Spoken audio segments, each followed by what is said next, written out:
இன்று எள்ளு குரக்கன் கொழுக்கட்டை.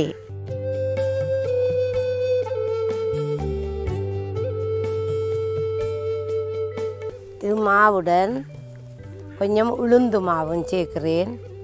சிறிதளவு உளுந்து மா சேர்த்தா போதும். இது எதற்குண்டா இன்னும் மணமும் சுவையும் இது தருகிறது.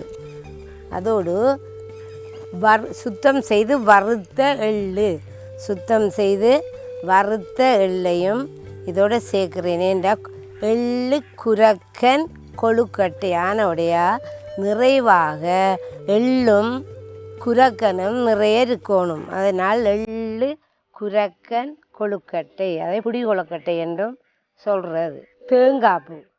தேங்காய்ப்பூவும் தேவையான அளவு தேங்காய்ப்பூ நிறைய போட்டால் சுவையாக இருக்கும்.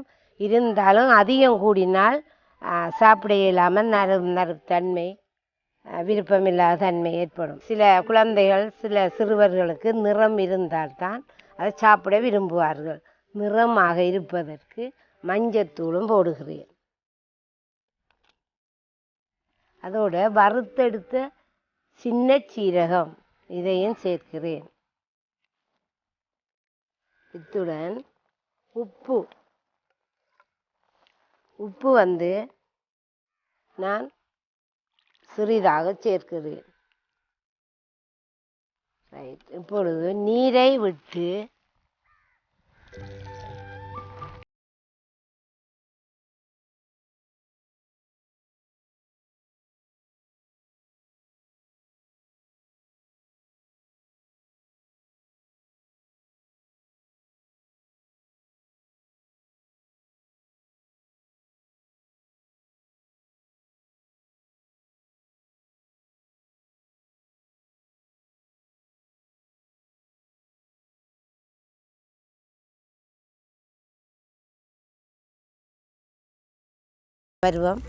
இதே பருவத்தில் எடுத்தால் மிகவும் நல்லா இருக்கும்.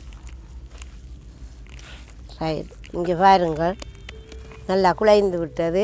இது இப்போ நீர் கூட இருந்தால் நம்ம கொஞ்சம் உளுந்து மாவையும் சேர்த்து கொள்ளலாம். பூரண நிறை உணவாக இதை பாவிக்கலாம். குழந்தைகள், பெரியவர்கள், வயது வந்தவர்கள் சகலரும் இதை சாப்பிடலாம். ஏனென்றால் இது நிறை உணவு, அதாவது பூரண நிறை உணவு. இது குரக்கமாக சேருவதனால் நீரழிவு நோய் உள்ளவர்களும், செருமல் இருமல் உள்ளவர்களும்,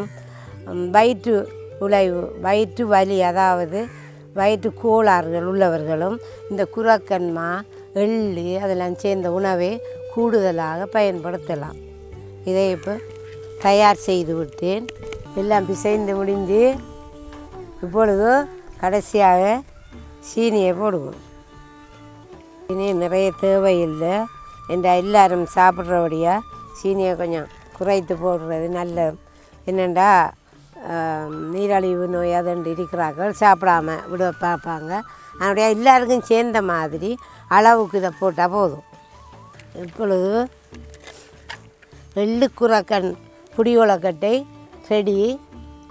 சட்டியை எடுத்து தண்ணி அதுக்குள்ளே விட்டு, அளவுக்கு கூட விடக்கூடாது, அளவுக்கு விடணும், விட்டு அதன் பிற்பாடு இப்படி கழுவி புளிந்து வைத்த கொட்டுன் அதாவது பருத்தி துணி இதை செய்து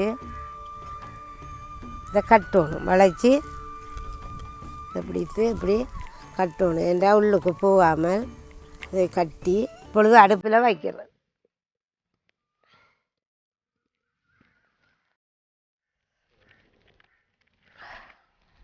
தண்ணி நல்லா கொதித்து ஆவி வந்து விட்டது. இப்பொழுது நம்ம புடி கொழுக்கட்டையை வடிவாக வைப்போம். பாருங்கள், இதே மாதிரி பிடிச்சி மூடியால் இதை மூடினாத்தான் இது ஆவி உள்நின்று இந்த புடி கொழுக்கட்டை அவியும். அவிந்து விட்டது பாருங்கள், அவிந்து விட்டது பாருங்கள்.